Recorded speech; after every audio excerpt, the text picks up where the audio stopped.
Hello and welcome to Indian Standard Time. I'm Siddharth Varadarajan and my guest today is Dr. Aarathi Prasad, biologist, geneticist from University College London and author of In the Bone Setter's Waiting Room, an absolutely fascinating account of your journeys through the world of Indian medicine. Aarathi, welcome to the show. Welcome to Rajya Sabha TV. Thank you. It's a pleasure having you, and also for us to have an opportunity to discuss an issue that doesn't get as wide an airing on our show or even in the Indian media as a whole, which is health, medicine, traditional systems of medicine. Now, let's start by you telling us how somebody trained as a geneticist, got interested in traditional Indian systems of medicine, and how did you end up writing a book on the manner in which Indians across the country relate to systems of medicine that are, not part of mainstream discourse in the West? Well, in England there's a charity called the Wellcome Trust that funds almost as much medical research and science, hard science, as the British government. They also have a public engagement wing, so they put on exhibitions and make documentaries. And they became quite interested on the way people access medicine in India, as in street medicine, what's available easily. And they asked me to write something around it about Indian medicine, and I said, what do you mean by that? Because when someone says Indian medicine, you think indigenous. So I decided to, the book doesn't only look at traditional medicine. What I decided to do was look across, as much as I could, at the whole spectrum, to try and understand how Indians approach health and disease. Mm-hmm. And that could be through, mainstream Western medicine, or any of the systems included in Ayush. I particularly looked at Ayurveda and Unani, but also related practices like bone setting that is claimed by Unani. I looked at it in the Unani setting. Really, I wanted to hear the voices of patients and doctors across the pluralistic systems, because India is very unique in this respect. But I also wanted to see what the differences were between socio-economic groups and the differences between urban and rural people. In a way, you've written a very rich ethnography of how Indians relate to medicine, and as you rightly say, it's different systems of medicine, and not just poor or people who don't have easy access to modern quote-unquote medicine, but also you have a chapter, quite disturbing chapter, on plastic surgery, rhinoplasty, and how this abundance of quackery and sort of untrained or unskilled people operating there. But let's go through this in a way one by one before we look at your analysis of the Indian systems and your experience, what you've catalogued. I'm just a little bit more curious about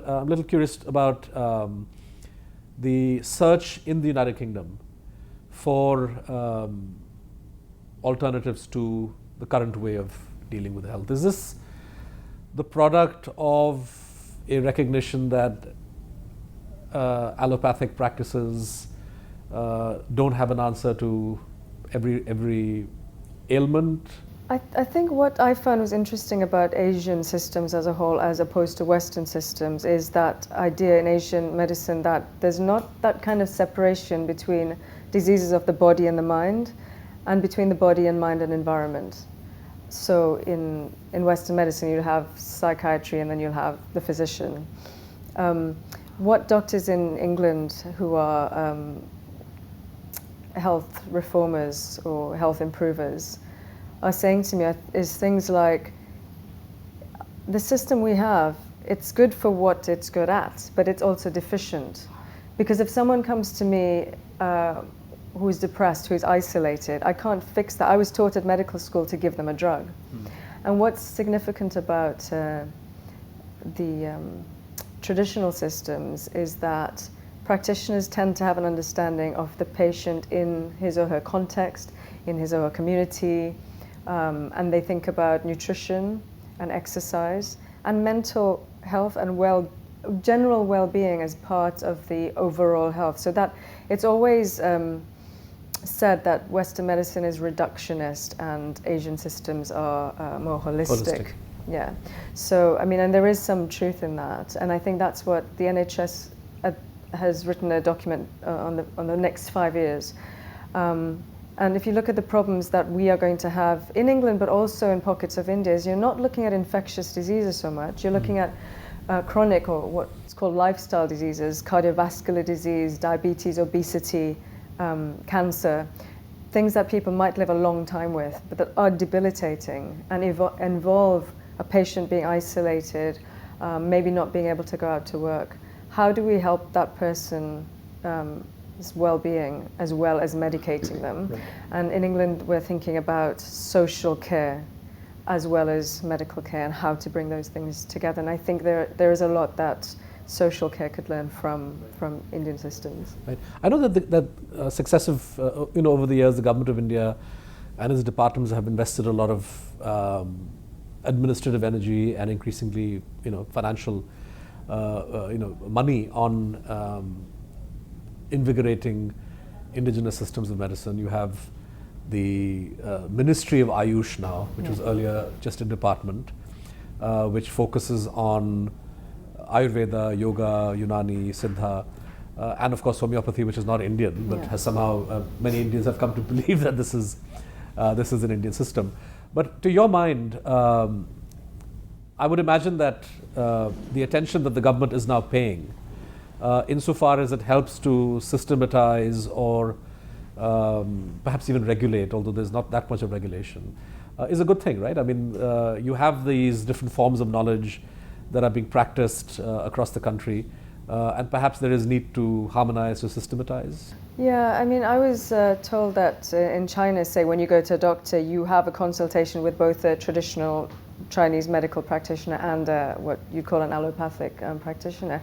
When I read the book, one of the things I was very interested in was the idea of integration, because in 1947, 1948, when the health ministry was formed, and there was the Chopra committee that was set up to look at whether an integrated system of medicine would work, because as you know, the British banned the practice and teaching of Ayurveda and Unani as medicine. So you could study it as history or Indology. Essentially from pretty early in the 19th century, right? I mean, yes, so in 1840s. Right. So for about 100 years, you're looking at a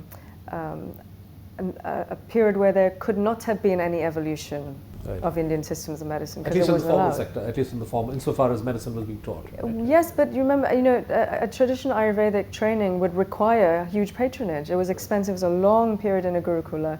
And so if you didn't have funding and sponsorship, it was hard. So at least not in the formal sector. So when, independence happens, what do? Do you keep the system that was imposed, or then do you go back to what was there before, or do you have something in the middle in the goal of providing health for all citizens? And the Chopra committee is set to look at this, advise that an integrated system would be the best thing, but the government decided not to do that and to stick with allopathic medicine. And it wasn't until decades later that the Department of Ayush actually formed. So what I found is that there are government research institutes set up to study, through modern scientific tools, Unani formulations and Ayurvedic formulations. And that research it's very interesting, and they have huge databases of the plants and the formulae. How amenable are Ayurveda and Unani to modern investigative methods? Well, speaking as within the people who work within those research centres are very keen that this is something that happens, and it's interesting that the staff in those institutes come from biomedical backgrounds, so they are trained geneticists or chemists who are analysing the medicines. I guess Ayurvedic practitioners would say that Ayurveda is not about a drug, it's about the system of diagnosis. And so one of the reasons why in 1947 the government decided not to take on both is because they said the basis for both systems are so different, how could they possibly work together? Having said that,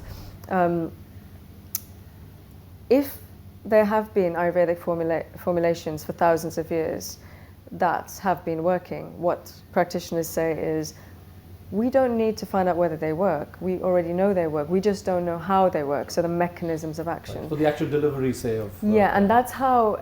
so the idea is that you use the traditional systems, but to analyze them or to bring them into this century and to compete with the dominant system of medicine, you have to use modern scientific tools to understand them, which will also help for drug discovery, which is quite a hit and miss process sometimes. You know, India could be a source of a vast wealth of knowledge for conditions, for treatments for conditions that we haven't yet discovered. Right. So the discovery system in a way in Ayurveda would, and Unani too, would be to look at folk remedies, to look at traditional uses of different herbs, plants, and then to systematize that knowledge? Yes, and for example, what the research departments do is they go into the forest with the forestry department to get ingredients for medicines, but they also ask local people and tribal people about the plants that they use. So they're kind of increasing their knowledge. So for example, one of the plants I was told about was a plant that originated in South America. It ended up in a forest that they went to, and they asked the people what they used it for, and they said, well, the fruit's very nutritious, but we also use it for infertility. That wasn't known to science, so they've taken the plant away to analyze it to see what those active ingredients are. So it could be a very interesting source of drug discovery. You know, one of the problems that I've heard scientists and allopathic doctors raise about Ayurveda or Unani formulations is that at the end of the day, you have a system to identify what a particular plant may be used for traditionally. And then you even manage to systematize or extract something and create a formulation or a drug. When it comes to testing the efficacy of this, the number of Ayurvedic formulations that have gone through a rigorous, randomized controlled trial, the kind of standard that you normally apply to allopathic medicines, few and far between. And of course, the response of the Ayurvedic people is that, well, ours is a different system. It's not just the drug; it's the condition. But how does one get to judge the efficacy of a particular formulation? Yeah, the gold standard in, I guess, Western pharmaceutical is the randomized clinical controlled trial. And this isn't directly applicable to a lot of Ayurvedic treatments. And what they say is it's because you tend to look at one outcome of success with a pharmacological product.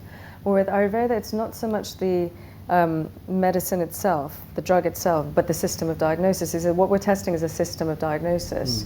And there could be many outcomes, because from one plant's bark, leaves, roots can contain many formulations. And you're right, there have been actually relatively few that have been able to adapt themselves or have a clinical trial adapted successfully. But there has been one example is a formulation for rheumatoid arthritis, which was tested in a trial by an American university, and it was found that it was as effective as the current allopathic drug, but had less side effects. Yeah, so it can be done, but it has to be done very carefully, and I'll tell you why. Because if it's not done properly, then you have skeptics on both sides, and particularly from the pharmaceutical allopathic system. Because the test must be robust. Right. We want, as a science, if Ayurveda is a science of life, I think that science should be critical of itself.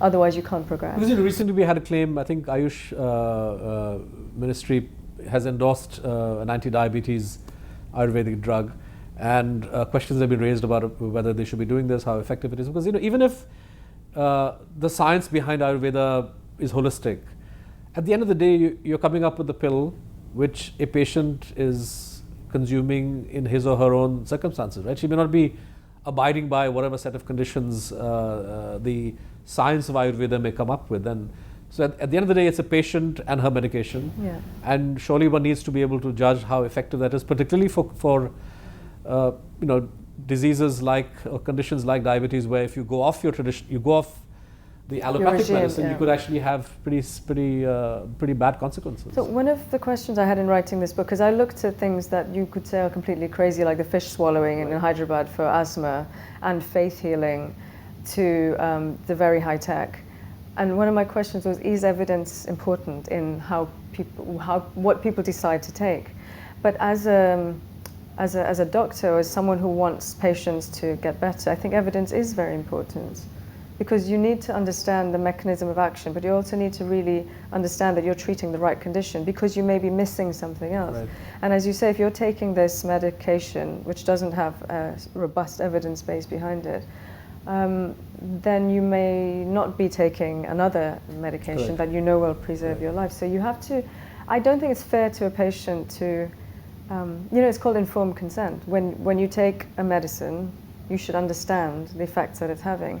And the idea also that natural products don't have side effects is a completely wrong one. I mean, if it's based on a herb, a plant has chemical ingredients. Right. That's having a physical action on your body in order to produce a good result. That may well interact with other drugs that you're taking. So you have to understand what you're taking. They have to be tested well. And the other big issue is the funding that's put into healthcare is very small in India. And if you want to maximize that funding, you need to spend it on things that have a good chance of helping a patient and working. Right. So if you don't have good evidence behind that, what are you basing your endorsements on? I want to come to the fish, Hyderabad fish example for asthma in a minute, but obviously in your journey and in your encounter, your travels through Indian medicine, you would have encountered a fair number of quacks. How did you decide which practitioners were like completely off the charts in terms of their lack of science, and others who were at least making some attempt to be sincere and scientific and methodical in what they were doing? That's a really good question, and it depends on the definition of quack. I mean, there are some people who set out with no knowledge to deceive someone and make money out of them. And that's a very clear definition of quack. And I must stress, I think there are quacks in medicine in every system of medicine, from the mainstream system to... Absolutely. Yeah. In fact, the police often catch hold of even so-called allopathic practitioners who aren't qualified or who...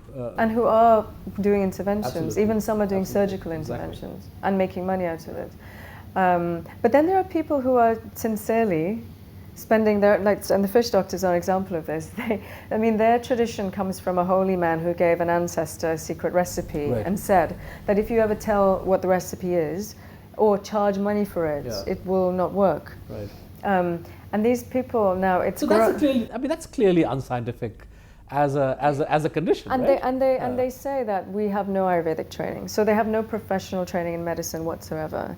But they now they won't reveal the ingredients. They won't reveal it, and they say they won't reveal it because it will get in. If it gets into the hands of people who want to make money out of it, it's the same kind of patent protection. Right.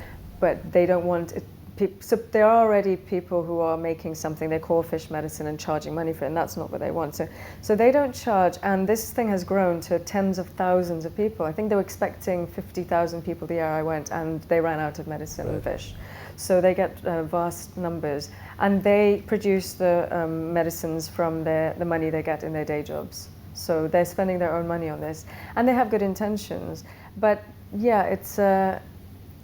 my problem is if they say it's for asthma, and they're very kind-hearted, and I was surprised to meet them and find that And they're clearly not doing it for the money because they're not, and that's what I mean. this. So in that respect, they're not quacks. So they actually do want to help. However, their treatment is for asthma, and you have if you have 60,000 people, I don't know that they all are sure that some of them may well have asthma. But what if you had a cough that was masking something like a cancer, and by taking a treatment for asthma, you were not getting the diagnosis you received?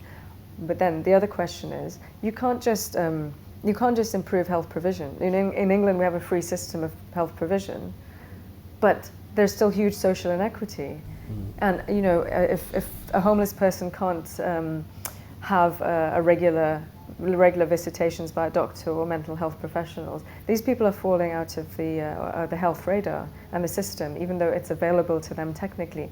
And so if someone comes for fish medicine for asthma and they may have cancer, you have to wonder, are they actually able to access good cancer therapy even if they did have a cancer? So both things need to be provided, a good health system, good high quality for everyone, but also to work on the challenges that marginalized people have for socioeconomic reasons or for caste reasons or gender or anything else. Do you think, now obviously you're speaking as somebody who lives in the UK, you have the NHS, you have a fairly well-regulated system of medical practice in that country. Do you think in a situation where you have a fish remedy kind of a, this massive annual exercise. That too happens just one day, right?